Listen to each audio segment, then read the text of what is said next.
mao kini ang paagi sa pagtumala sa basura sa Pilipinas. Nakasunod kini sa Republic Act 9003 o ang Ecological Solid Waste Management Act of 2000. Apan molihok lamang kini kung matuman ang duha ka responsibilidad: pagbulag sa basura sa panimalay ug husto nga pagkolekta sa lokal nga gobyerno. Ang pagtumala sa basura magsugod sa panimalay. Gikinahanglan sa RA 9003 ang maayong pagbulag sa basura gikan pa sa sinugdanan. Nagpasabot kini nga bulagon ang basura sa dili pa kini kolektahon. Adunay upat ka klase sa basura: biodegradable, recyclable, residual, ug special waste. Kung magkasagol ang basura, mawala ang bili sa mga recyclable o biodegradable nga materyales. Ang RA 9003 naghatag og responsibilidad sa panimalay o sa lokal nga gobyerno. Ang panimalay kinahanglan magbulag sa basura.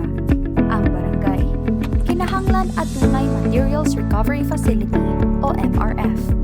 Dinhi ginabulag o ginaproseso ang recyclable o biodegradable nga basura. Ang lokal nga gobyerno kinahanglan magsiguro sa husto nga pagkolekta o pagtumala.